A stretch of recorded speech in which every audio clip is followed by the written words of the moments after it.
And hey, what's up, everybody? How's it going? It's me, Sean Tank Top. I'm over here at Casa de Tank Top, and welcome to the Boba Brunch Breakdown. It's our kind of what is it? What would you is this late morning or early afternoon? Would you say? Late morning. I'd say late morning. Okay, well, late morning for us us industry dickheads over here. This But is when brunch ends. kind of, sort of, yeah, a little bit. I would say early afternoon, but I also woke up at noon today. So That's true. Yeah. Oh, yeah, 100%. Yeah. technically So still late morning for my sleep cycle. there we go. Goddamn right. Anyway, so we're over here at the Boba Brunch Breakdown, and we are talking about the Book of Boba Fett. And to do that, I am joined by, up there in the corner, you see him right over there to stage left, but actually my right. Is the Draces over there, the Dojo Drace. Even though it looks like we got a Drace Baka. I didn't know that you were running with that clan over in Kashyyyk, buddy. You can't talk in that mask. No. I mean, like, you're basically giving the direction that George kind of gave all of the Wookiees in episode 3. Where you're just like, just take your sticks and shake them up and down a lot. You know, like, well, it's like we're fighting a war and everything like that. But we got Dustin and Morgan over there at Dojo Drace. How you doing over there, guys? We're doing great. Well, I don't know how you're gonna drink your coffee through your mask. The coffee through your mask? I mean, that's something. Ooh, don't try it. Oh, God, that would be bad. Oh, the matted fur, the coffee stained matted fur and shit like that. What a quitter. What a quitter. That could be something, man. That could totally be something. But also, as you see down below, we have our resident Star Wars expert and lore aficionado and lovely human being, Maddie Kay. How you doing over there, Maddie? I'm good. Recently, I was given the moniker resident chief vibologist by a Star Wars friend group of mine. So I'm really good with that. Yes. I mean, I'll take that. Being a vibologist, that's kind of like, I mean, I know that you're like, I know you to be very good at all at most of the things that you do, Maddie, but I think that you would be as far as a vibologist, you'd be a really good bartender. I got the vibes. Oh, yes. Just got to make sure the vibes aren't shit. You just got to make sure the vibes aren't shit. 100%. And apparently Drace Vodka is making sure that he's okay over there, that he's probably going to go hose off. I imagine it's a little warm over there. Vodka-ing. Right. Yeah, I used to bartend on Music Row in Nashville. Mm-hmm. Oh, there you go. Right on. Hell yeah. So that means I feel like we've talked about this before. I once drank a whole bottle of wine with Lindsay Hale from Hailstorm. It was a great day. Oh, hell yeah. One of my favorite experiences. So that doesn't sound too shabby. So welcome everybody. We got a bunch of people logging on right now. Good to have everybody. We are talking about episode 2 of the Book of Boba Fett, the fucking Star Wars D+ show. That we got that's been coming out lately. And we on the second episode, it's called The Tribes of Tatooine, directed by Steph Green and written by Jon Favreau. The second episode, and I think I'm trying to remember, is this like I think this might be the 3rd or 4th female director that we've had on this show, I think, or whatever.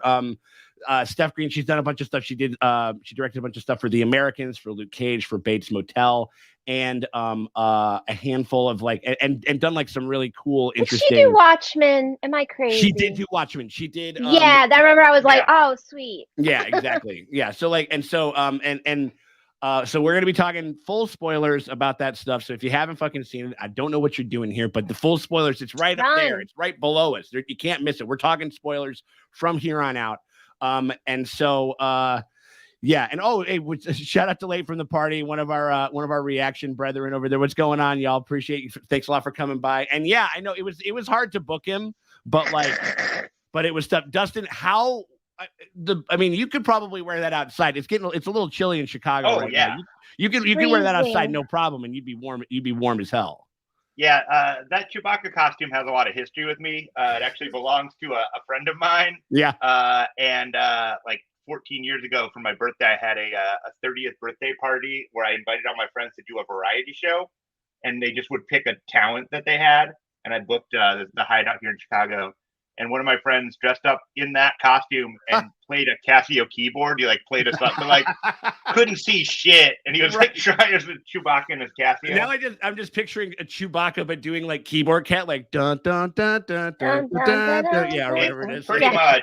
I think it exists on the internet. I'll have to find it. It's around there. Maybe we'll get it. Maybe we'll get it. We'll put it. We'll put it as like a tail end of like the next Book of Boba Fett reaction over there. Yeah. But yeah. So we're doing full spoilers, everybody. Just so you know. But if you guys want to and obviously as we see, like comments and stuff like that from me, we're going to try to do our best to highlight them. But if you guys want to make sure that you guys do get in the conversation, hit us up with a super chat for any dollar amount to feature your question or theory or anything like that you guys want to give a shout out to throughout the stream. If we don't get to it when it happens, we will make sure that we basically compile and do all the rest of them towards the end of the live stream and stuff like that. So just remember, you can fight me for money. We can fight. We will fight for money. We are pugilists in that. You're like kind of like a one gladiatorial mega Wookiee that made their debut this fucking this weekend. Who's like who he will fight for money as well. So maybe you guys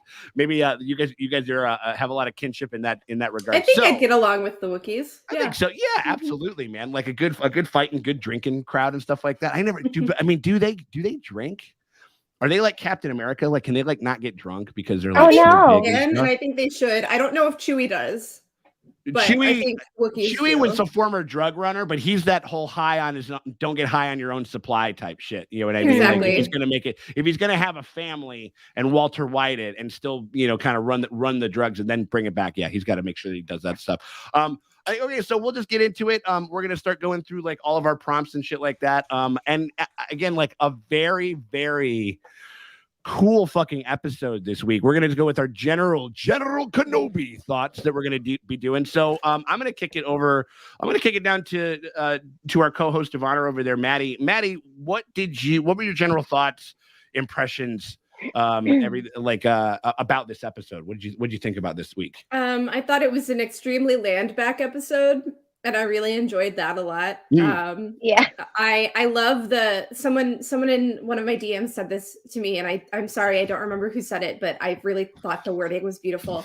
It's such an interesting story to tell about like an empire of like colonialization told through the eyes of an indigenous main character. I think that's super valuable and really underrated part of the Boba series. Yeah, I mean, and it's definitely been like, I remember on our first live stream for season 2 of Mando. I remember we were talking about how the Tusken Raiders, like they had like a little bit of a bread breaking kind of element to that with Cobb Vanth and like in that little community or whatever. But I remember very specifically, Maddie was like, they gave them just enough agency to make me feel a little bit bad when they died, but they didn't go all the way. They didn't go far enough that or far as I wanted them to. And I think that this episode certainly remedies that. Like that is laid to rest. Like this, yes. Like if you were a fucking Tusken Raider fan,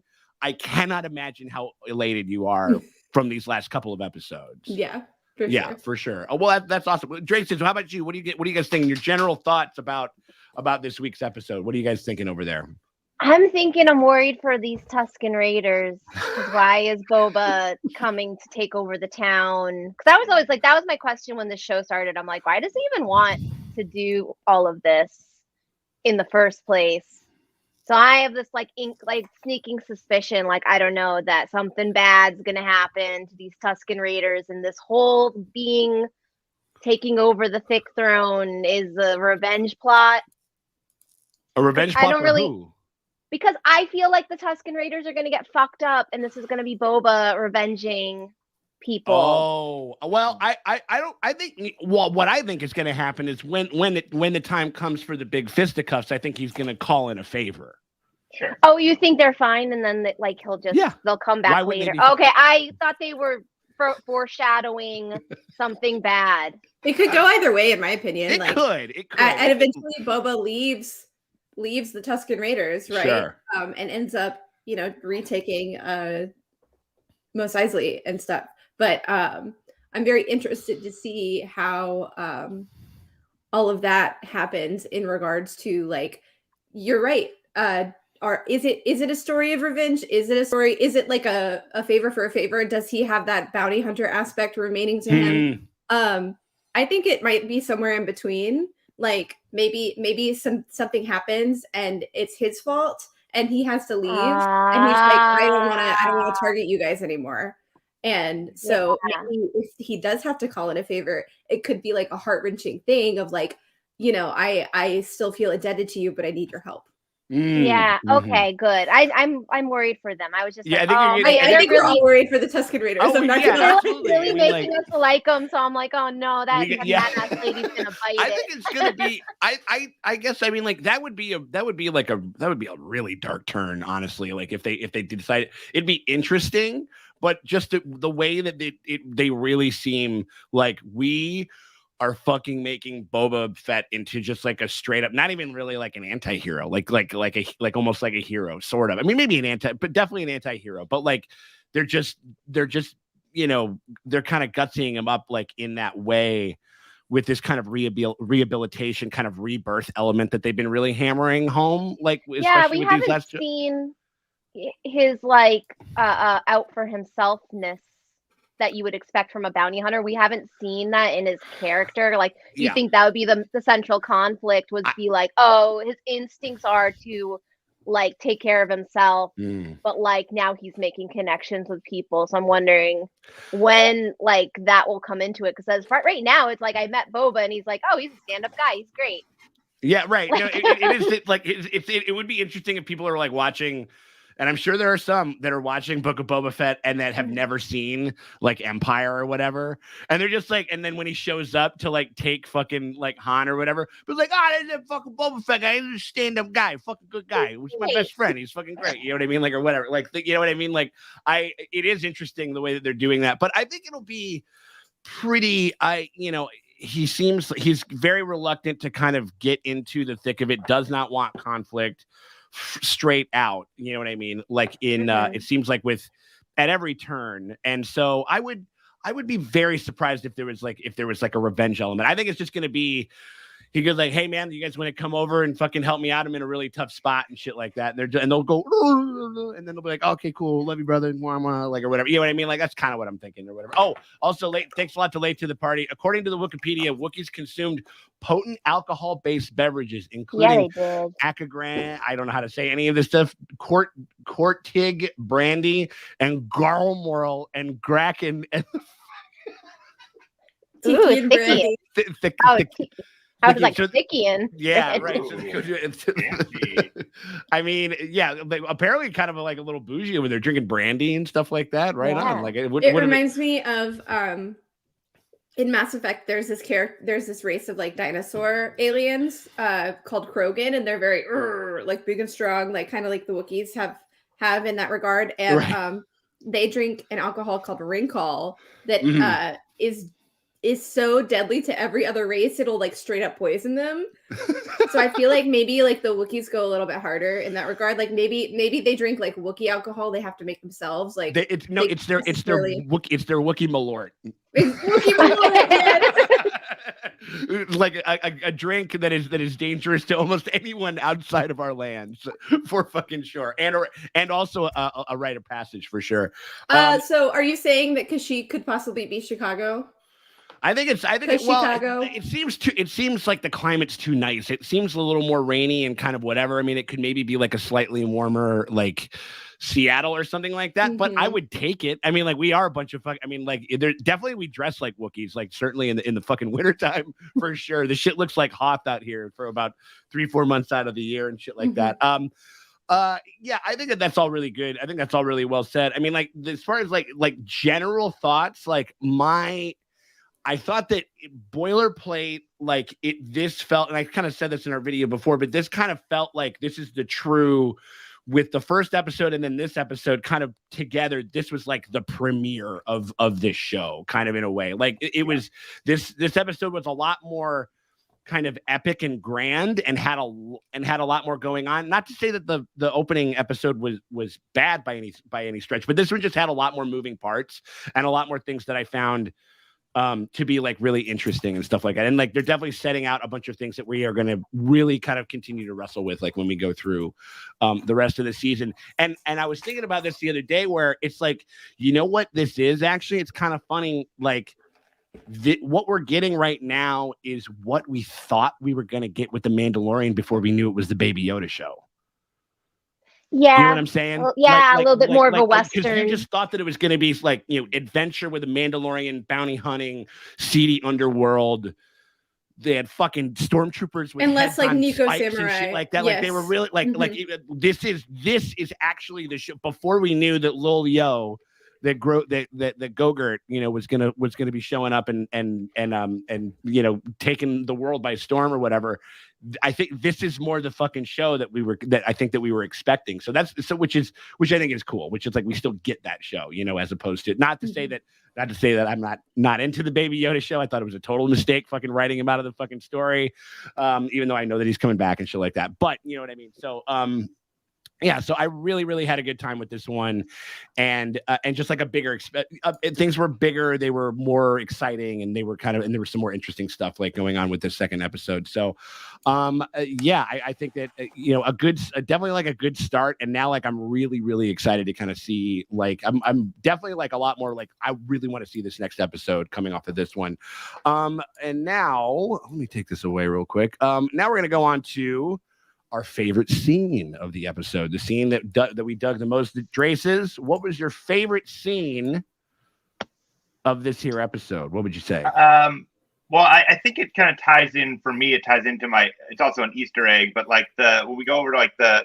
Tashi station, which is like the super famous, like that was my Easter egg. Yeah. yeah, Luke line where we see a bunch of like biker, you know, aliens just like fucking trashing the place, and we get to see like Luke's buddies like getting hassled. Yep. Like, oh, nice. Hold it up. Oh. Yeah, no, but this one, so this one was, the only thing that we've kind of made mention of is like, I was going to the Tashi station to pick up some power converters, like one of the most ridiculous science fiction lines ever. And it was cool, but I guess they went like in the deleted scene there, he had a couple of scenes with these two characters that have never been actually on screen, like, you know, in any form other than like deleted scenes and stuff like that. So that was a really the same actors. No. Yes, both of those actors were 70 and 65 years old. Yeah, no, I don't even remember what they look like. Well, they were in the first movie. We can talk about it when we get to Easter eggs, because exactly. We'll go through all that. But that was a cool scene. That was a cool scene where you know, like where it was a very kind of standard Western trope. Like the guy literally comes in, he kicks some ass, and he steals their horses and shit like that. You know, is essentially what went down.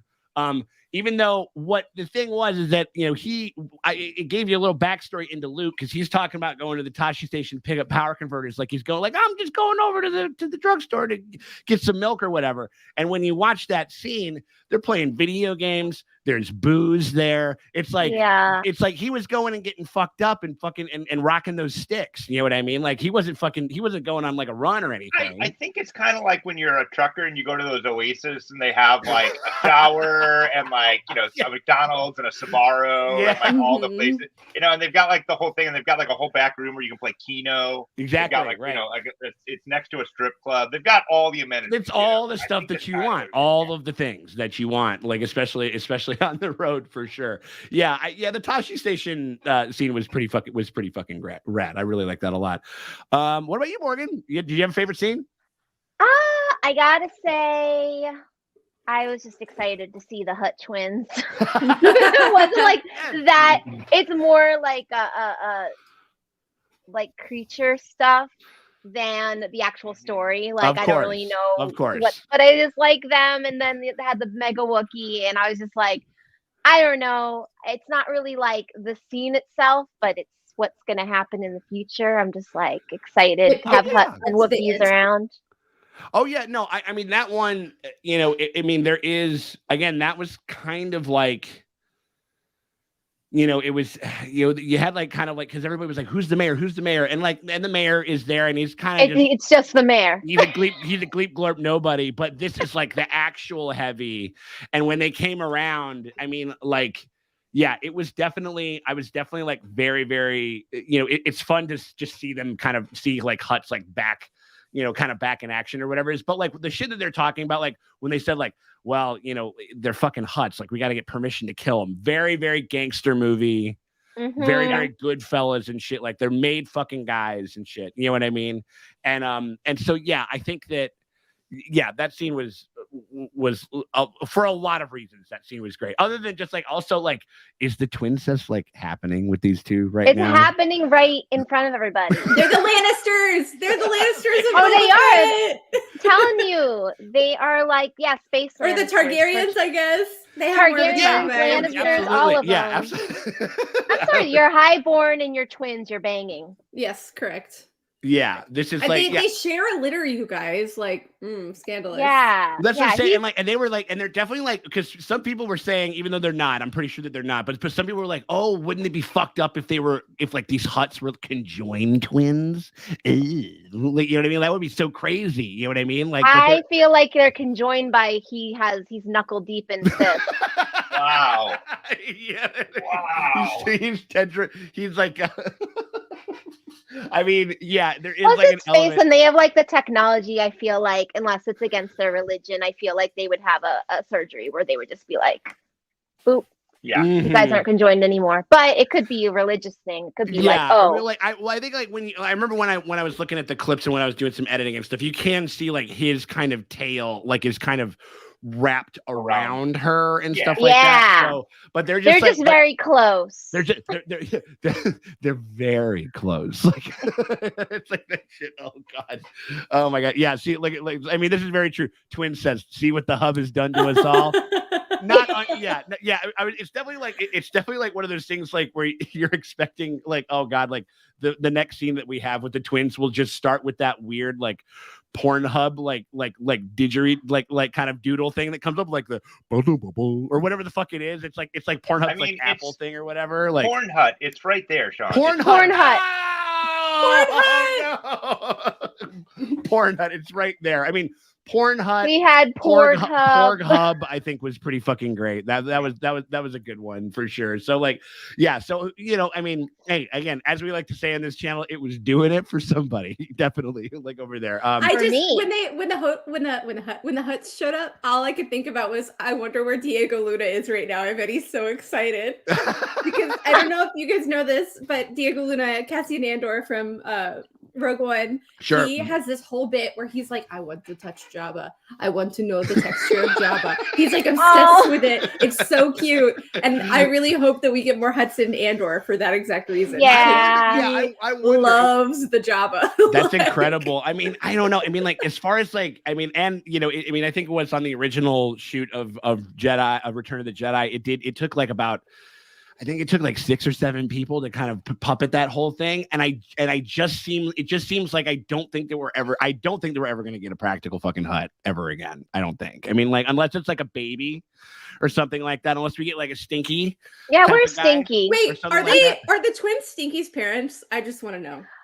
That would be amazing, and I'm on Stinky Watch for sure. We're on Stinky Watch for sure. Yeah, 100%. Or wait, what was that one from the first movie? The really fancy kind of gender fluid. Oh, Zero the Hutt. Zero the Hutt. Yeah. No, I would love it. It's like, oh, hello, Count Dooku, like or whatever it is. Like he'd be coming up. That would be pretty fucking had slick. Like amazing like New Orleans finery. Like he was gonna go like march in a parade. Yeah, awesome. 100%. Yeah, I mean, like, yeah, we got who the like I love people like yeah, we were it's one of those. I gotta say though, what they did do, which I thought was very smart, is the same thing like kind of that the animators have done with like depictions of like computer generated depictions of Yoda and stuff like that, where they studied the puppet from Jedi and from Empire, and they tried to be like, we need to emulate some of the movements and stuff like that to make the synergy kind of work. And I will say,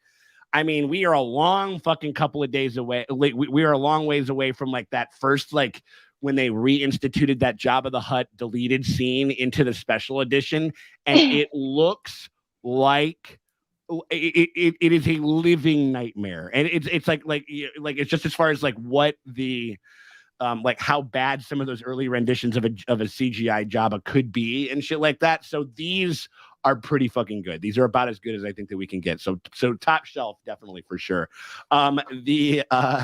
Maddie, what was your favorite scene of this episode? What were you running with over there? I think I really liked the all of the Tusken Raiders learning how to drive speeders scene. I thought that was really cute and lighthearted in an episode dealing with like a lot of like heavy like maybe bad feeling like themes. Like a lot of the episode did focus on his Tusken Raider flashback storyline, and so I was really glad to see some levity in that, and also like working together to like achieve the goal. Like when that one Tusken Raider jumped and like landed on the speeder, Totally. Yeah, like I love it so much. Also, I'm in love with the like the black veiled Tusken Raider. They don't have a name, but we know that it is somebody that I love.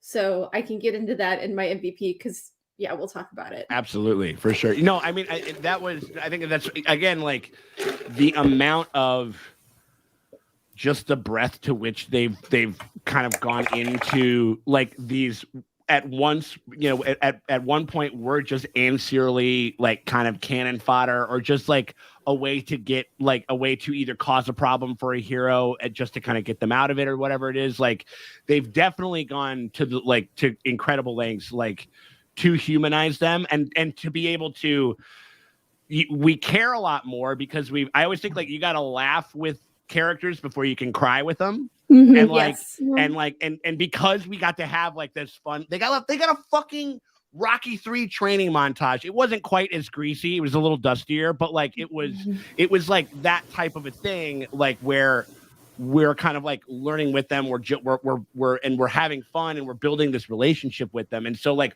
when the train comes by and they start fucking they start shooting all these guys and acing all these banthas and shit, like we're really like concerned and we're just a lot more invested in shit. So I think that's very well said. I mean, going no, never mind.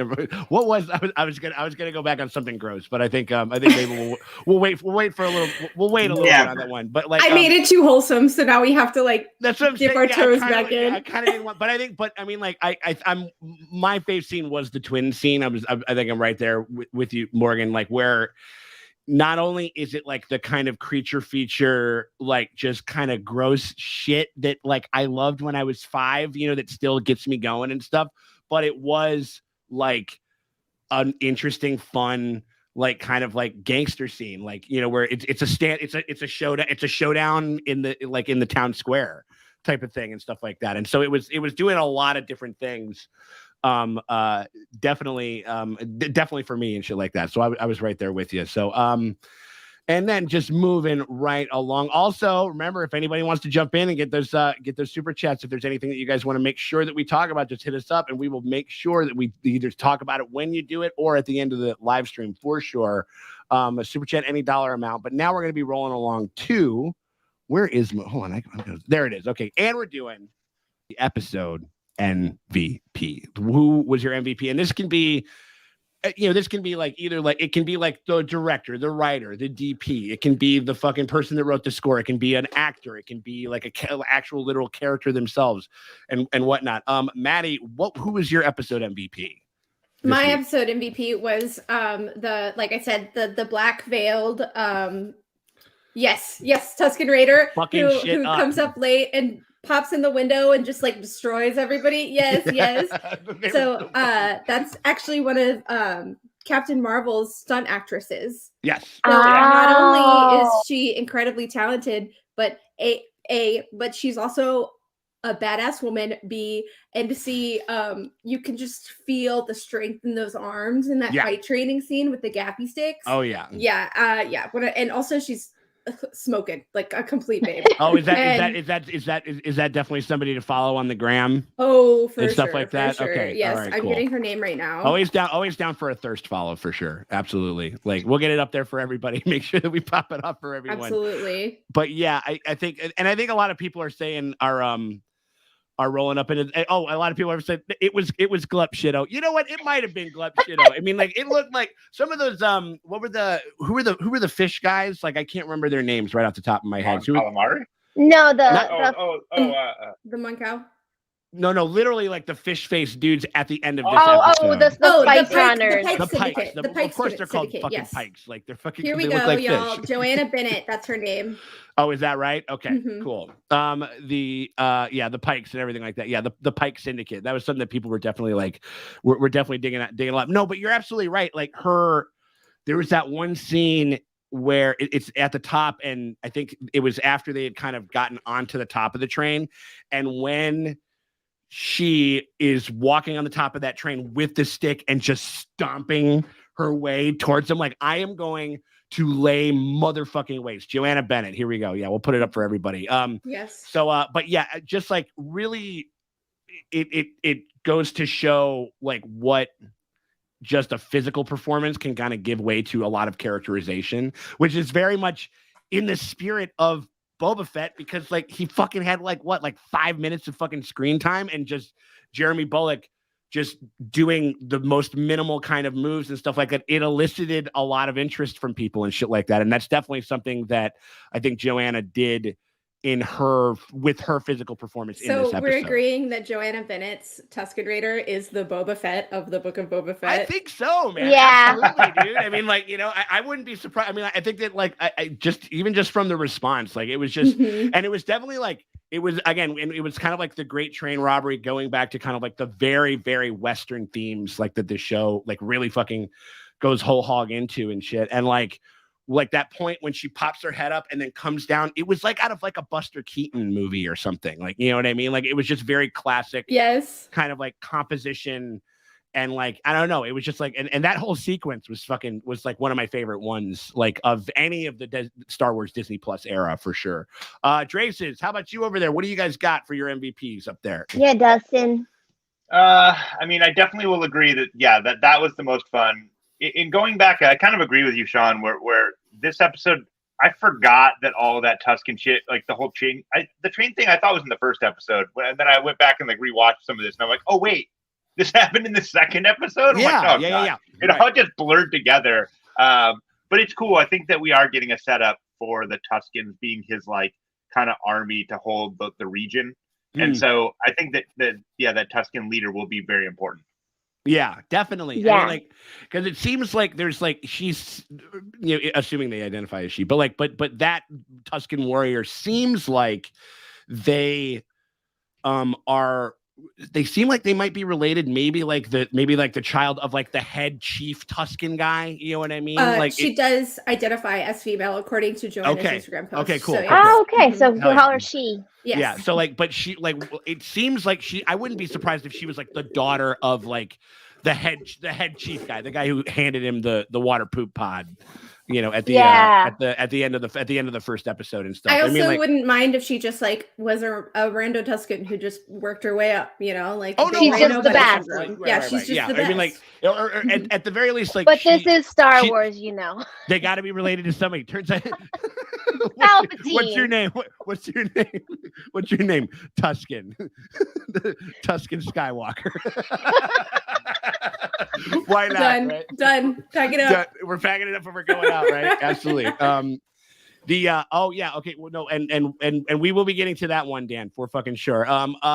Morgan, what's your MVP over there? I 100% no. The character that stuck with me this entire was definitely the Lady Warrior Tusken Raider. But I'm gonna give a little shout out to my man who was fighting for his life on the front of that litter with the Jabba.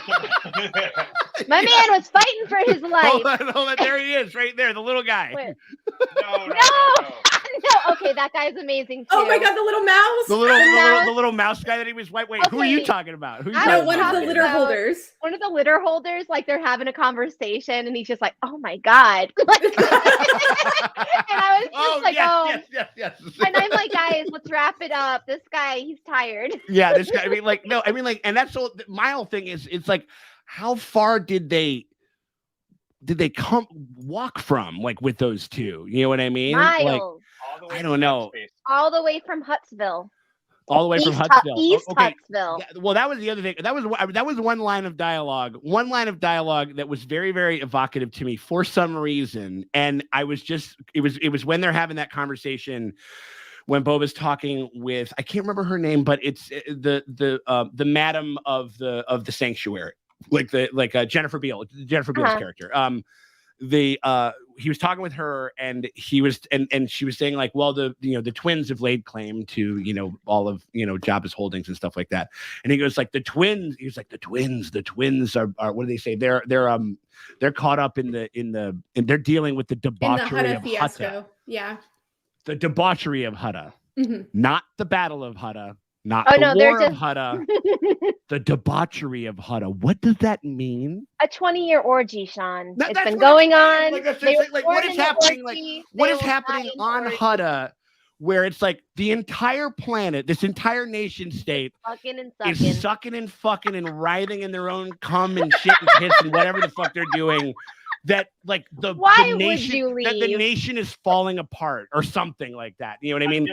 The debauchery of Hutt. Jabba's pleasure bars. That's what I'm saying. You know what I mean? Like, so and if Patton Oswalt is actually right, and we get a Marvel Star Wars crossover, then I feel like who's the Jeff Goldblum's character in the Hutts will have a lot to talk about.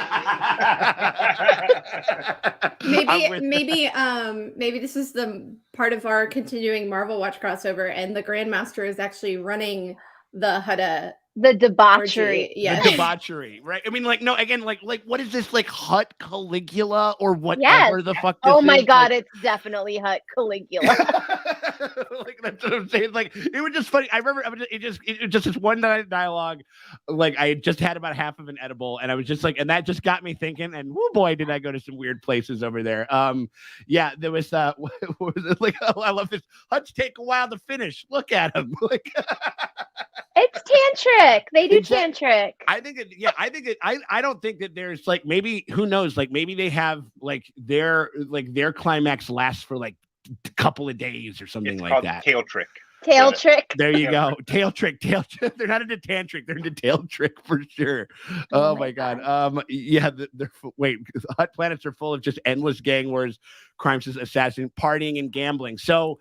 Okay. That kind of makes it, I think it's kind of like very pirate-esque. You know what I mean? We're just like, it's like, listen, I know that we got to fucking set up, like, the tax routes and everything like that. And we got to make sure that, like, people have running water, but you go get me that #1 fuck machine before breakfast or otherwise, whatever. That's why nothing can get done in fucking Hutt. You know what I mean? Like, so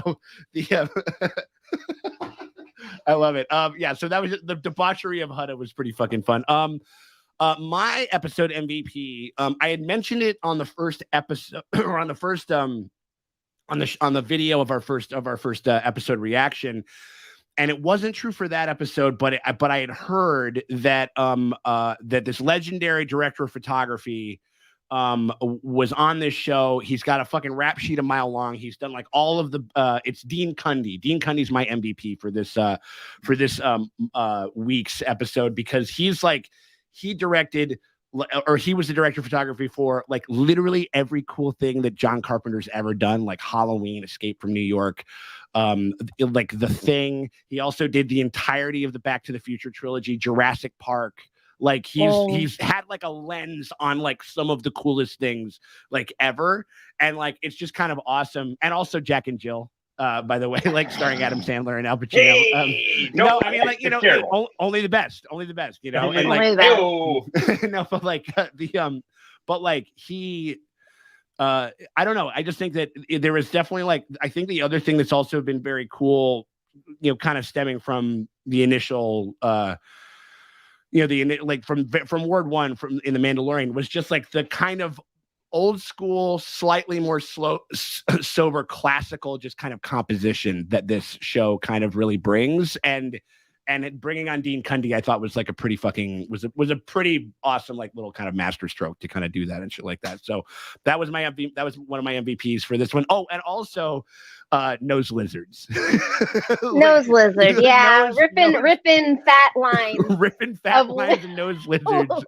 And that was like, I don't know, that little dude was pretty fucking great. And also, I got to give props to Tamara Morrison with his very awkward like dad energy of like where you get him like a phone charger and they don't know what it is yet. You know what I mean? Like when he gets the lizard, like a lizard. Thank you. You know what I mean? Like he's like, oh, I don't. Do I have an Android or an iPhone? I don't know. I just call it the phone. Like, what? Thank you so much. You know, or whatever it is. Like, I love when he apologizes when the lizard goes up his nose. He's like, I think I seem to have swallowed it. Right. Apologies. Yeah. Sorry. Yeah. And also, you know, being from New Zealand and stuff like that, it's been also fun to have him canonize the words mate and the words bugger. Like, you know what I mean? Oh, like, yeah. like where he's really bringing in that fucking Kiwi kind of like type of thing, which is again, like we talked about that ad nauseum, but like every time that you have you have like a Werner Herzog like in the show, that means that there's a planet where everybody talks like Werner Herzog, and if that doesn't make Star Wars awesome for you, I don't know what won't. I want to be at that planet. Like, yes. Here we go. We got ourselves a super chat. Shout out to Mr. U.S. Marine Corps 713. Hutt is the Star Wars version of the Bacchanal. Yeah, Hutt. It's like Tony Soprano land. Like, yeah, it Tony really Soprano is. Land, like Soprano land. It's like an entire planet of Bada Bing, essentially. Yes, nice. Yeah, Gabagool is my favorite Hutt. In the Bada Bing system, you know what I mean over there. Yeah. That's what I fucking told you. I told you, go get me that A1 fuck machine before I go out for my facial. I'm just telling you that right now. Don't even do it. Gabagool does sound like a Star Wars character. Yeah, just saying, absolutely. You know? My Animal Crossing, and that's my nickname. I make all my animals call me is Gabagool. Gabagool, like Gabagool, like a ghost, right? Yeah, like a ghoul. Ghoul. Yeah. That's it's funny to me. I love it. Yeah, but like the peyote iguana, whatever it was, like I mean, I just thought it was just like a fun. It was just, again, it's just something that makes you go, ew. I remember, I won't forget it. Like season 2, I remember people were kind of dogging on episode 2 of season 2, the ice spider episode. And I remember I was kind of there with them where I'm just like, yeah, no, it's kind of spinning its wheels. It's just adventure, blah, blah, blah, whatever. Until I watched it with my 5-year-old nephew. And I was like, this shit rocks. And like, so when you get like a lizard crawling into your brain and making you go on a drug trip, like it's that kind of weird, like oogie boogie shit that I think that is a part of Star Wars that I think is a lot of fucking fun and definitely part of the world that's over there. What do we got over here? Oh yeah, no, absolutely. There's definitely the Scorsese stuff is all over this. You know what I mean? Like I mean, unless they literally start playing like the Rolling Stones or like Rags to Riches or something like that by like Bobby Valley or some shit like that. Like it's definitely like, I don't think that they're going to go that way, but I know that they want to for fucking sure. I love Polly Walnuts. Really good. That's amazing. Polly Walnuts, we're done. Oh yeah. Okay. I think we might as well just pack it up, y'all. Yeah, I don't know if we're going to be able to fucking come back from that. that one meme that's going around with Polly Walnuts where he goes, it's like, hey, I'm calling bullshit. There's no way that all of those Serbians are trans, like or whatever. Yeah, that's Siberians. Yeah. Yeah. Oh my god, that's so fucking great. All right, and moving on over here to, again, we've had a lot of really good things to say, and I think that I really like this episode a lot. I mean, like this is among the better episodes, not of just. I mean, obviously, there's only been 2, but like, not just of this show, but just like this is up there with some of the best stuff of like The Mandalorian, like as far as like the breadth of like the story and everything. I really, really enjoyed it a lot. But you can also have a couple little liner notes, a couple little McClunky moments, as we call them over there, things that we might change or whatever. Maddie, did you have a McClunky moment for this episode? Was there anything not that you off want the to top change of my around? head, but I'm trying to think. I guess I would say that like the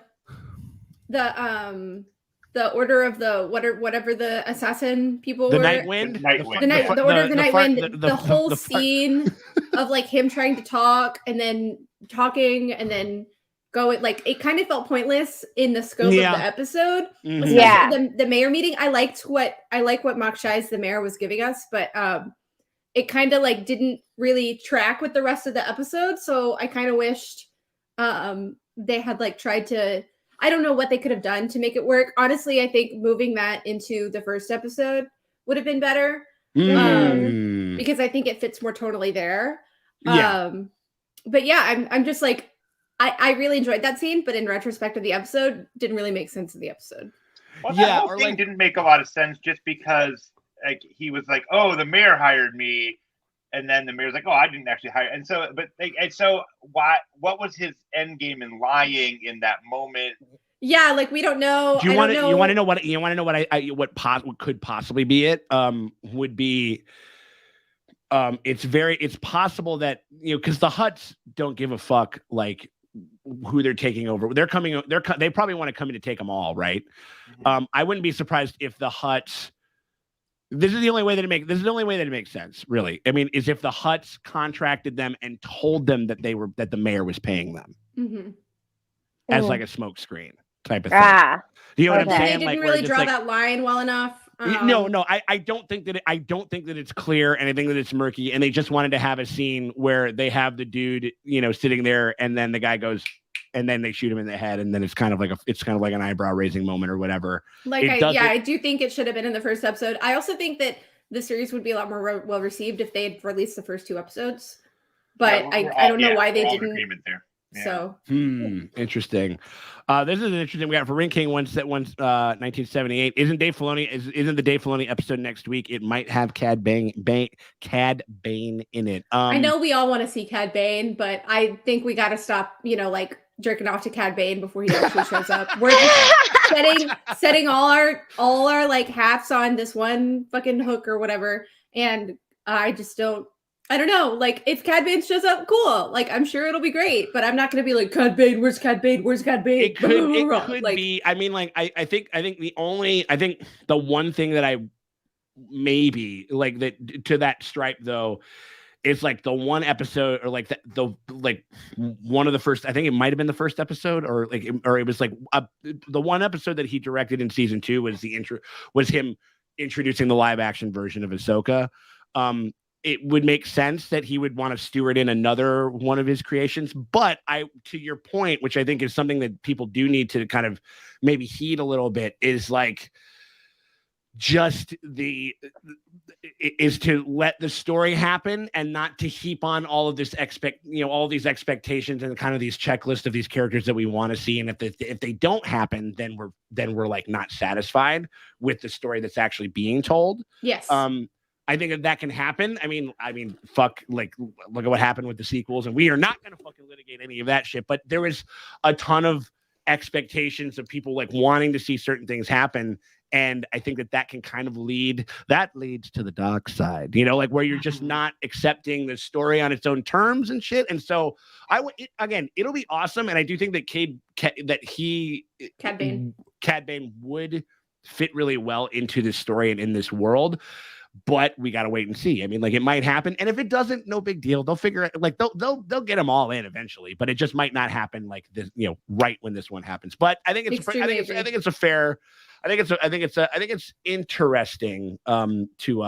see. But like, what got McClucky moments from the Traces over there? What do you guys think? Was there anything that you guys wanted to switch around about this one, or what do you guys got any notes over there? Yeah, Dustin.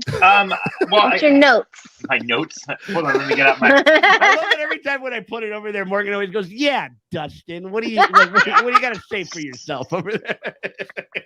It's very funny. But anyway, what do you got over there, D? Yeah, I just think that like I mean, the desert stuff just took too long. Get the fuck on with it. Like, too many flashbacks. I just wanted it to get to the real story. I want to get to the main story. Like all the backstory stuff. I wanted it to either like start there. Just the flashback thing drives me nuts. I just like that whole structure, just having to go. I mean, I think that as much as I like that stuff, I can understand what you're saying with that shit. Where you're Because just they're not like, giving us enough of modern day. Like, because I think it just like 70% of the episode was flashback. yeah. Which I didn't mind, but if people are way more excited about the present storyline, then like I can see how irritating that would be. Yes, absolutely. Yeah, the training montage. I saw somebody in the chat was like really excited about like the speeder, training montage. That went on for like 6 minutes. It was 6 minutes that I was having a great time. Right. I got it after like 30 seconds. I'm like, cool. You're impatient. Like, I mean, maybe I'm in that like, what would a kick ass phase, but like also like I get it. I get the whole bonding thing, but at a certain point, I was like, man. I liked it because it reminded me of Fury Road. Okay. Yeah. I think there's something to be said for like having like you set up the establishing Boba stuff, and then you just spend a few episodes with the Tusken Raider stuff and kind of catch up, and then you're just in the Cantina stuff. I wonder. I do wonder if we're going to, because it seems like they've been. I would say this would be a pretty fair breakdown that we've kind of had as far as like where we are in the present storyline versus flashbacks has been somewhere in the vicinity of like maybe like 30 to 40% to like 60% to 70% being flashbacks. You know what I mean? If they start to even that out, it's fine as a way that we're just trying to fit, we got this Boba Fett that is not like shooting people square in the fucking forehead on like the second that they talk back to him. And I think that that's what they're trying to illustrate. Like we're trying to show why he's so chilled out and shit like that. I hope, and I'm with you on this, Dustin, that that ratio starts to get less and less as we go on. Like maybe next episode, it'll be 50-50 flashbacks and present day. And then by the time it's 30% flashbacks to 70%, like current storyline and stuff like that. You don't get in the desert? Max Rebo. You just wanted Max Rebo. We got Max Rebo. We got Max Rebo twice. We wanted more. We're batting 1,000 as far as that shit goes. I mean, they Max should. Rebo flashback. You know what they should do? They did those fun things on Disney Plus where it's like those they're like these environment like kind of flyovers of everything in Star Wars. I can't remember exactly what the fuck they're called, but they're really cool. They should do like a like an hour-long background like backdrop of Max like Rebo, a Max Rebo just Yule noodling log? in the background like a Yule log that you can just put on and shit like that. Like a Max Rebo log. A Max Rebo log. Max Rebo log. I mean, he's a musician. Things are going well for every. Musicians get laid, is what I'm trying to say over there. But Max Rebo lo-fi win. Yeah. Dustin, I think that might be your new calling. Max Rebo beats to chill and study to. Yes, for sure. Into it. Yeah, it's like so. Yeah, so I think that I even though I'm with you insofar as I do want to just forge ahead with the fucking present storyline because it is so juicy and it's so fucking good. I mean, we got a giant fucking. How do we say his name? How do we say Mega Wookiee's name? How do we say that name? Does anybody know? I've been calling him Black Chrysanthemum. I don't know if that's correct. Chrysanthemum. Even though I do like before we got on Morgan BK did broiler. More the BK broiler. The BK broiler, very cool. Which I think is what we'll fucking call it. I think I also kind of like referring Black to him as like I like you Wookiee even go Cranston. Black K. That would totally work. Yeah, for sure. Oh, I'm sorry. I didn't mean to talk over you. What were you saying? I was gonna say I like the Bryan Cranston vibes he's giving me. So maybe like Black Cranston. Black Cranston. Oh my God! They cut back to him. He's like in like some domestic kind of like kerfuff or whatever it is with his sky or whatever it is. Yeah. He's like, no, we're a family. Got we're keep it all together. And it's like no, Skylar, I am the one who knocks. Yes. I mean, and he looks like the one who knocks. I mean, he was like when he made his kind of like his introduction. It got one of the biggest reactions out of me when he showed up. Like, same. Like and I have never seen or read any comic books or anything like that this dude has been in. Like he was just so striking. You know what I mean? Mhm. And like, I mean, his gun looks like it fucking. I mean, like it looks like it weighs 100 fucking pounds. Like it's just, I don't know. It's just like when he walked on screen, I was like, if he and Boba don't fist fight, I'm gonna have a problem. Well, Like, later yeah. this season, Well, we if were they don't talk- fist we fight, were- I'm gonna have an issue. we were talking about that. You know what I think we're getting? I think we're getting like Star Wars Viper versus the Mountain 2.0 with Fennec. Oh boy, no. I But want it's it. not. But no, but I want this her to isn't- win. This is no, but this is no, but this, You think she wouldn't? she's gonna win. Okay, good. When you say Viper versus the Mountain, I have to have flashbacks to This is like this is the and I'm rebellion. just like, This is- what? Is he gonna crush I her li- head in? I don't want that. Do you think that they're gonna do that on this Disney program? This children's show, yes. I mean, again, it would be interesting if they did, but I think that it's a Disney. It is a Disney show. It's a Disney property. It's gonna move and kind of play and do stuff like a Disney property. I don't see that fucking happening at all. Like I do think it's gonna be it's going to be Viper versus the Mountain in Star Wars, and a way more chill version of it. I think is kind of what I think is what, or that's what I'm hoping for at least. Shout out to Jai Nelson, longtime patron, old homie. Where is Slave One after the? Do we know how Boba gets it back? I don't know. Oh how he yeah, gets it because back. he's rolling around in it. Because he was Oh. flying it at a certain point when we see him in Mando season 2. Yeah. Mhm. We don't know how he gets it back. That would be a good thing to show on this season. I don't think we'll see it until later episodes, if anything. Well, you know what? I'll probably say this. Probably as far as like, there's going to be probably a handful of it, but I think the next flashback thing that we're getting is going to be him rescuing Fennec and giving her all of her robot guts and everything that she had. Remember, really? she was like a robot. I think I feel like the next one, because now he's got the suit, he's got the thing, whatever. He's helped the Tuskens kind of establish a little more like a little more agency within their own lands and stuff like that and everything. And he was fucking Boba of House Atreides there for a second and shit like that with all of the spice and the Dune Sea talk and everything like that, you know? But like, I think that that'll be probably the next one, would be like how he rescued Fennec, and then probably how they get the ship back would probably be like the next episode or something like that. I could see that. I'm trying to think about all of the outlying pieces of the puzzle that we aren't sure about, as far as like him kind of reintroducing back into the story and shit. So yeah. Oh yeah. Marcus Reese. Are you talking about BK brother, his side eye game? Yeah. That one part where he's just like, he's looking at him like from the side or whatever it was. Like it was He looks like one of those dogs that you're like, I think a wizard's soul is trapped inside your body.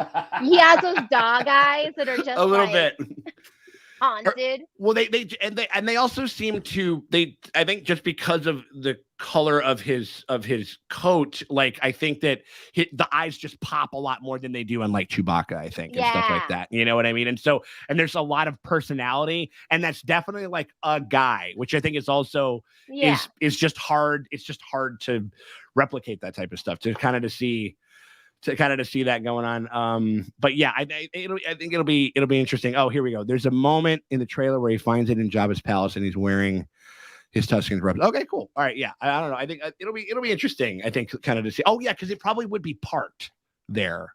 Yeah. Wouldn't it? He would have parked it to drop off Han, and then everything got blowed up, and that was Yeah. So maybe it's just hanging out in the hangar that whole time. Maybe it's literally just like, it's just collecting dust. He goes like, it's like, well, I hope they turn the engine over every 6 months. I want a scene where he's like, this name, and then he like repaints it. Like, I want that. I want that a lot. I think that one this isn't. I need to rebrand. I know that there's a lot of hate in the chat for the name change, but I'm going to be honest. That's a very privileged take. And it was a very, very like thing that George Lucas should not have been flippant about when he named it that. So I, for one, am like super excited for that. So. Yeah, I mean, well, it's the same thing where it's just like, what makes it cool? The fucking ship is what makes it cool. The name is like very secondary. Like, it's like what makes Boba Fett cool? The fact that he's called Boba Fett? No, it's because he has rocket launchers on his fucking knees. You fucking crazy asshole! Like, that's why it's cool. Like, you know what I mean? Like, so I think getting hung up on that type of stuff, I think is is kind of also is where a futile endeavor, I think. Like ultimately, yeah. And also the story of this is about him changing his life or like reevaluating what he's doing. So wouldn't it make sense for a rebrand? He thought that, and there was probably a minute there where he thought that was. He thought that he was like, I'm a prisoner. Like, I might just be like in servitude or whatever the fuck it is. Like, fuck that. Like, you know what I mean? Like, that was him in his early edgy Daniel Logan. Like, I'm 15 years old. Like, I'm going to call it fucking Slave One, dude. Like, and that's the energy that it has over there. Yes. And so I think that a rebrand sounds. That's back when Cash ruled everything around him. Right. He's going to go into Slave One and he's going to go into the ship and he's going to go in and he's going to start tearing down like his like Fight Club and like Joker posters and shit like that, and kind of like start anew and everything. And Marcus Reyes makes a great point. Fire spray is the class of the ship, so it'd be no different than Mando's Razor Crest. I'd agree with that. I also, that means that leaves the door open for Boba to give a new name to the ship that we haven't seen yet. Yeah. So I think if they wanted to do that, that would be great. I'm also cool just referring to it as its class because whatever. Yeah. So yeah. Yeah, I'm with that for sure. I think that, but as far as like, I don't know, like and like my McClunky moment, it's not really, I'm picking this over here, but you introduced me a fucking bikini werewolf and then never show me them again. You can go fuck yourself. Like, remember that, like that bikini werewolf, like kind of bikini werewolf, like goblin, like thing or whatever it is that was hanging out front. You only give me one cutaway shot of that character. She'll be back. Fuck you running. Like I mean, that's what Steph Green did an amazing job directing this fucking episode, but fire that editor because I want that more bikini werewolf in the fucking cut of the show. That's what I'm talking about. But yeah, so I like the little bat guy the cute little bat guy hanging out in Garza's sanctuary. Like I was like, oh, bat ears. I remember there was another version of one of those in the original Cantina scene. So it's always cute to kind of see them back at it and shit. Yeah. And we're going on. Okay, we're all done with our McClunky moments, I think so. Now we're going to talk about the all too easy Easter eggs, which I think there was a bunch of those in this episode for sure. Maddie, who do you got over there? Who's your Easter egg? We've already talked about it, but my Easter egg is Cammy and Lay's from Tochi Station showing up and like kind of doing the thing that Luke would do and being like, I think this is wrong. I'm going to stand up for what I believe. Like, I'm imagining like them just going out and hanging out. Like if Luke had never left Tatooine, I want them to have all like formed like a little like squad of like activists almost. Like I think they would for sure. Right, I think Luke would have like, maybe he wouldn't have let it, but like one of them would have like staged like a what is it, like a revolution, like a little sit-in or something like that. Yeah, like, you know what I mean, like a little solidarity or whatever it is. Yeah, absolutely. Yeah. No, I mean it was very cool, and it just shows it definitely demonstrates to the lengths to which they're willing to go into the backlog of things and kind of be able to recanonize them and actually give them like literal text like within some of the stories in the world and shit like that. Yeah, it was cute. Like when he kind of had, it was like again very Western, where it's like kind of like one of the local yokels. It's just like, no, it's not right. We don't have to stand up to you. And then fucking John Wayne comes in or whatever the fuck, that was definitely that type of a scene and shit. Like, except for like, what I'm wondering is like after, so he beats up all of the fucking biker dudes and steals all their rides and shit.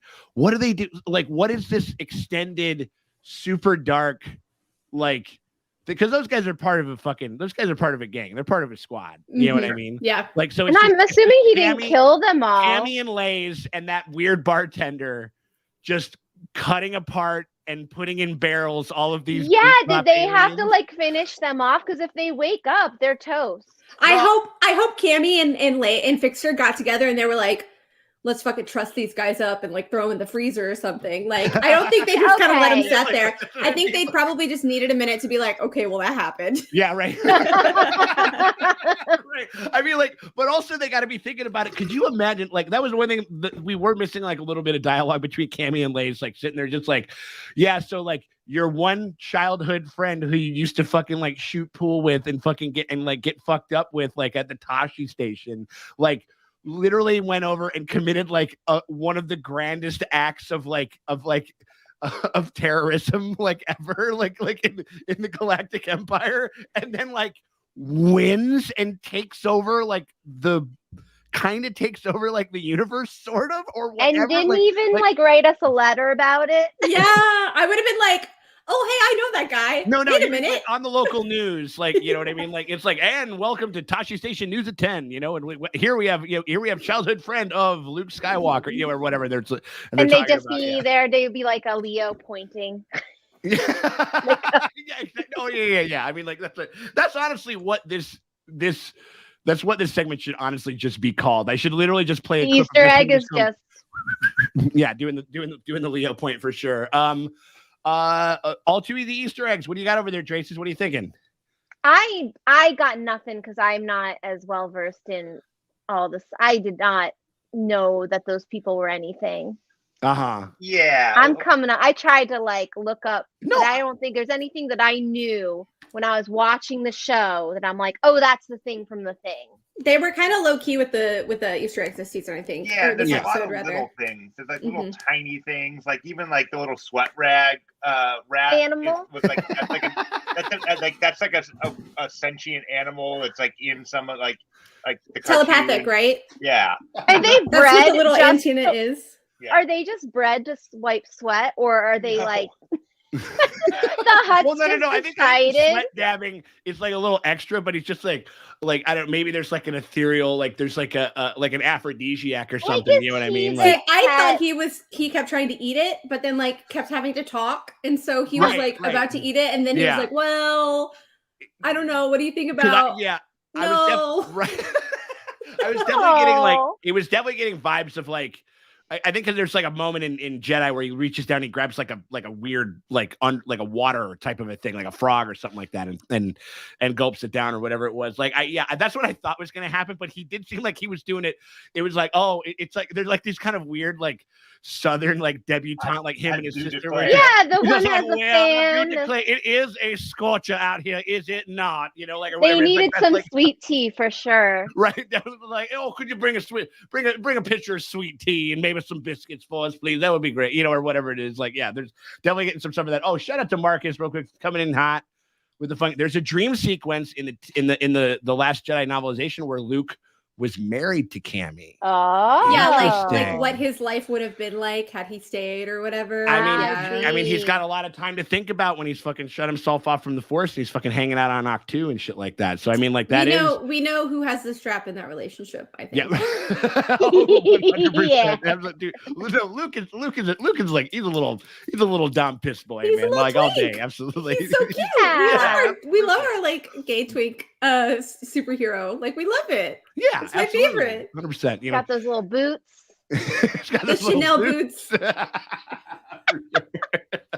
Oh my god. Yeah, I mean the Easter egg that I had was not necessarily much because I think we've talked about all the ones like BK Broiler, like he's a pull from some of the old comics and stuff like that, and he's apparently had run-ins with Boba before. And that was kind of that one cool scene where he's just like he's kind of taking a little piss out of him. And he's like, this guy isn't all he's cracked up to be. Like where he says like, I'm not on this planet, and I'm not a fucking like a sleeping Trandoshan guard, which is like you know what I mean? Which I thought was cool. I thought that was a fun line and shit. Again, like very kind of like it kind of reminded me of like Unforgiven, like these gunslingers have a reputation, and then the people that were actually there, it's like, no, you shot that guy in the back, like you didn't fucking actually do the thing that everybody says that you did and everything. And he calls him a gladiator too. He's like, I'm not gonna fight your gladiator. Like yeah, absolutely, dude. It is a subtle dig where he's like, oh, you're just a gladiator, like you're not even like a mercenary, like I guess. Yeah, right, absolutely. I mean, yeah, he definitely. I hope. Anytime that motherfucker is going to be on screen, I'm going to be just at attention because he's just very captivating, and what they're going to do with him, I'm very excited to see that fucking fight. That better be like an extended like action sequence. I want Clegane Bowl. I want Clegane. Yeah. Bowl. Absolutely right. Yeah. Exactly. Yeah. 100%. I mean, like my Easter egg isn't like too crazy. I think that one that was just like a little cameo type thing. The mayor who had like this very weird, like he would go or whatever, and then you would hear this very weird voice. It was the machine that was in his little mouth. Yeah, it was a translator. Yeah, and the voice, the person who did the voice was Robert Rodriguez, who directed the previous episode.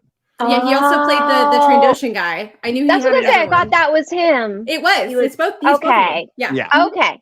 Dang, Yes. He's in everything. He's going all over, right? Like I mean, if I directed a Star Wars TV show, I would put myself everywhere. I'd be all over it. Yeah.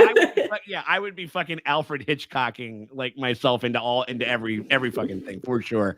But yeah, I mean, like, and also, and one other real quick thing, just like the shout out to the fucking the Tusken Raider sharpshooters, like in this episode, like, because that's one thing that was kind of, they definitely like really solidified that, like, these guys are jumping up on these ridges and shooting in maybe a 4 foot by 1 foot fucking window and getting headshots on a moving train. They're fucking taking out pod racings the pod racers in episode 1. Like, these guys are like among the best marksmen in the fucking, like, in the galaxy, like bar fucking none and shit like that. So I thought that was kind of a cute little that was definitely like a cute little nod to like kind of some previous things that we've seen those guys do. And moving right along, I think we're all done with the McClunky moments though, because it was a really good episode. It was a really fucking fun episode, Yeah.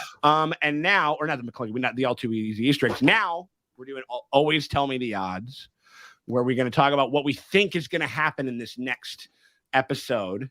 Draces, what are you thinking is going to roll through? What do you think they're going to tackle with this next episode? I think we're gonna find out probably why he leaves the Tuskens. Sure. Maybe. Sure. Like maybe it's not, and maybe we'll get that. Like I feel like it's just gonna be a continuation on the flashback as far as like the present day stuff. I don't know. I need that Wookiee to do something. He needs to do something. I need you to do something. I'm thinking, I would bet that we don't see, I don't think that we're going to see him, because I think what it's going to be. I know. Well, I mean, or at least I think they'll let it wait, and then they'll go, and then he'll probably show up in like the 4th episode. Yeah, I don't know. I feel like they're going to kind of maybe like, he had a great debut, and they might hold it back and like really, but I'm not quite sure. How about you, D? Sorry, I'm reading the comments here. Oh, sure. I wonder if we're gonna get an unmasked Tusken Raider. That'd be wild. That would be insane. I don't want it. I don't want it at all. I don't want to see a Tusken Raider. Okay. I don't want to. I don't know. I don't want to know what's under it. Okay, Maddie, why don't you want it? And then D will say why he wants it. Why don't you want it? Because they choose to cover themselves, so I don't need to know what they look like. What they look like is not important to me so much as what they do, how they dress, what their like, if they wanted us to see their faces, they would not wear covers and masks. So I think that if we do get one unmasked, I don't think it would be like willing, and I think it would just be a bad time. Interesting. So I don't want to see that. For the record, I did not say I wanted it. I was You said it would be interesting, yeah, but I know lots of people want it, and I don't want it. No, because it could also be a very Mandalorians and the super hardcore ones, right, and are so much like the Tuskens, where it's like, if we did get it doesn't have to be a bad time, because it could be very much like Mandalorian, where it's like very important, like only with like your closest family, which could happen. But I feel like they wouldn't do it.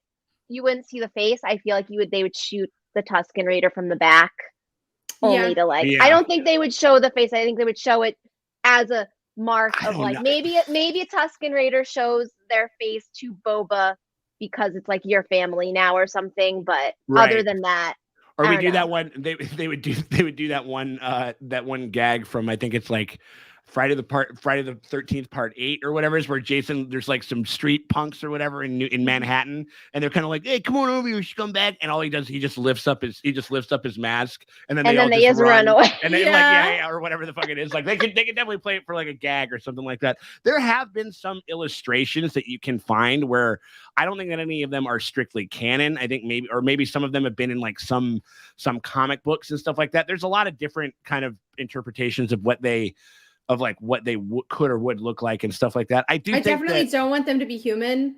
I don't think they need to be human. Yeah, Yeah. I can see that for sure. The one that I saw was it looked like a dude with just like a couple of face tats and stuff like that. Like it was not that big of a deal. Why would they? Why would they have face tattoos if they cover their faces all the time? No, Because that's what I'm it's saying. for Like, no, it doesn't- them. yeah, that's what I'm saying. So Yeah, it's like, maybe I that's think, true. Yeah, for sure. I mean, like, but I think that they'll probably, and that's like, I mean, who knows? I mean, maybe, maybe they're like, listen, like the shoes, the mask stays on, like, you know what I mean? No matter what, you know what I mean? Yeah. Like, it's like even with the sexy time and shit like that. It's So like, probably I don't know, why Boba like kind of gets them because he's like, oh, I come from Mandalorians. I get it. We don't take our masks The off. chat's gonna tell you that Boba's not a Mandalorian. left and right. Oh, I know. Yeah. I I know what you mean though. Like, yeah, But 100%. I feel like wouldn't he kind of know about Yeah. Mandalore? He's like, I understand. He knows I of get the whole thing. Mandalore. Right. And he's like, oh, that's, 100%. like it's that weird thing where it's like, yeah, I'm like Americans where we're like, we're Scottish. It's like, are you? No. But like, if like you get obsessed. Are you really? Like, right. But you know about Scottish things, so you think that you're like. So I feel like he's more like that. So is Boba like a Mandalorian weeaboo? Yeah. Is that what you're telling me? Yeah. Right, like a little bit.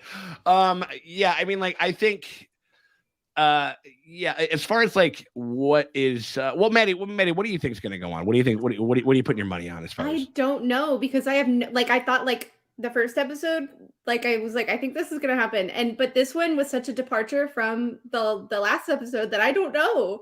Like, I think we're gonna get another cameo, even though I don't want it. It's just they're gonna happen because people are gonna lose their minds about it. I mean, like, have you like all of the dick tickling they did with all the shit? That I mean, that was the one thing is as much fun as. That's why I didn't enjoy Mandalorian season 2 as much as season 1 because they were like, it was the cameo show. I was like, it was the cameo show for a minute there, yeah, so. or just like where I remember, I'm sure you can probably, I'm sure the tape's out there. Like I would have. And again, I'm very used to being wrong. Like, you know what I mean? Like, I'm the guy who's like, I'm like, Danny and John aren't getting together. Get the fuck out. You know what I mean? Like I was that asshole. You know what I mean? Like, yeah. Like, and Brienne and Cersei and Jamie's definitely gonna kill Cersei. You know what I mean? Like all that shit. So I'm used to being dead wrong. But I would have thought that they would have been ballsy enough to put Luke Skywalker full fucking bird colonel face like in the show, but I don't think that they can help themselves. Like I just don't think that they can, especially with the response that it elicits from, especially because they're on Tatooine. Like yeah, I mean especially like with the response that it elicits from what I think to be an occasionally kind of reductive like fan base and a very easily pleased one at that kind of in some respects. Like, and so I don't know. I think that I definitely think that I was a little bit more on like where I'm like Han Solo's showing up. I'm taking that back a little bit, but I would not be surprised. Like it's the same thing that's going to happen with the Obi-Wan show where it's just like, we're going to get fucking we're like, what's his name is coming back and playing Vader. We're going to get fucking Darth Maul. We're going to get like, it's going to be like a lot. And so I just don't know. I just don't trust them to do the subtle thing anymore. I mean, like, and it'll still be fun. I'll still have a good time. Cade Bane shows up and fucking like, and like punches like, like Boba in the dick or something like that. It's going to be fucking sick. Like, you know what I mean? Like it's going to be cool and we'll have a good time and we'll go through it. But you definitely want the element to be able to stand on its own 2 feet and justify itself within the story. I think if bad things are going to happen to Tusken Raiders, I think I just need it to happen and get it over with. So I don't have to like worry about it anymore. Like whatever's going to happen, just do it. I can't. Because we like them, so something bad's gonna happen. Yeah, I was so worried when my favorite Tusken Raider showed up because I was like, "Is she gonna sacrifice herself? Oh no!" Like that's my fear. I have one fear. Right, one fear. Shout out to saying I'm deathly afraid of seeing used catcher's mitt face CGI Han Solo showing up in themselves. But I agree they can't help themselves. I mean, yeah, I mean. There is an element of that conversation that I can see where I'm like, it's just crusty old Harrison Ford. He's like, I just got off of a plane that I tried to crash because I'm trying to kill myself. Like, and that, but listen, but I'm not doing a fucking TV show. You know what I mean? Like, I could see him saying that. Like, they had to call in such a fucking huge favor to get him to show up for probably even Rise of Skywalker. Like for this show, I couldn't put it past them. I mean, like I definitely they hired one of the biggest and best deep fakers in the world. Why did they do that? They did that because they're going to be bringing every fucking old motherfucker back like that they want. And you know, I'm not that into it. But I think that, you know, I think it's in the cards, but we shall see. We shall see. I mean, like if it happens, I'm sure. Harrison Ford was rumored to be on set already. He's been. That's how I feel about that. No, he probably just crashed the plane onto the set. It was a total misunderstanding. A little bit just like, no. I was trying. George ruined my life with this fucking Han Solo character, so I was trying to take him out. So flying under the Skywalker Ranch, you know, or whatever. No, I'm sure he's doing fine on his mountain of cash.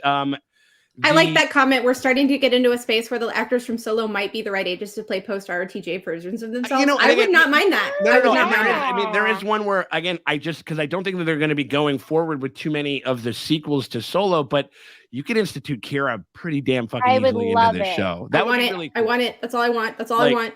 I think Kira watch.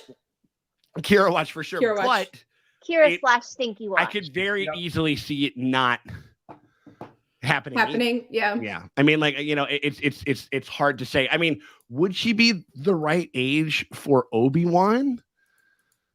Would that work? Kind of. No, maybe.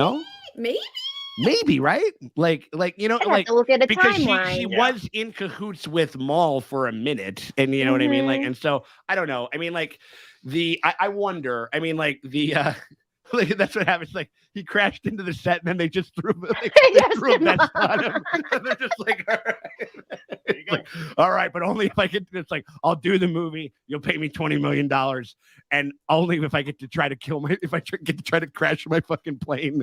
Like on the set. That's the only way I'll do this thing for sure. Bosquatch. Okay. Yeah. I mean, Bosk would be fun too. We got a lot of Transoceans coming in, and like it would be fun to see some of the old crew from Empire show up in the story. We kind of almost sort of had that in a way with the IG Taika Waititi character, and like we kind of had we had a version of that. You know what I mean? It'd be fun to see some of those other guys coming in. Is A New Hope like zero? BBY? I think yeah. That's like that. What is it? That's like what do they call that? Like after Battle of Yavin. Yeah, zero ABY or whatever. Yeah. So exactly. So Kira would be in her 30s now for A New Hope. So she would actually be very close. So I think that Obi-Wan, she could definitely be in Obi-Wan, and like, and she could definitely, and she could also be here too. So like.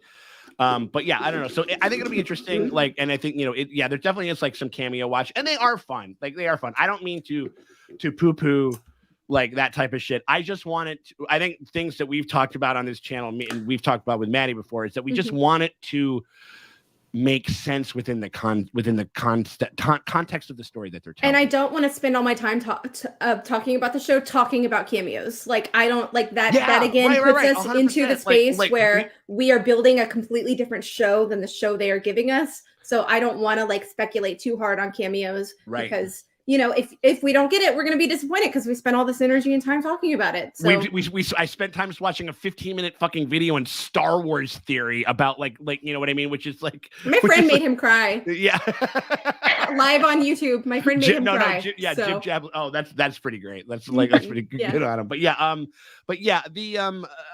mean, as far as like what I think that we're going to get, I think that. I just don't see any other thing. Like if he does go off, I think that's when he finds Fennec, and I think that's we understand we come to understand what their real bond is, because she has such an allegiance and a respect for him because he saved her life. So I definitely but that also makes me wonder. I think that's going to be kind of one of the big marquee moments, because I think they're going to try to build their relationship. And then I think that, and it's going to be even more, like the drama is going to be up like that much more when she goes against BK Broiler. Like, Oh, boy. you know what I mean? Like, I think Black Cranston. Black Cranston. Yeah, absolutely, for sure. Black Cranston. I love it. Yeah, absolutely.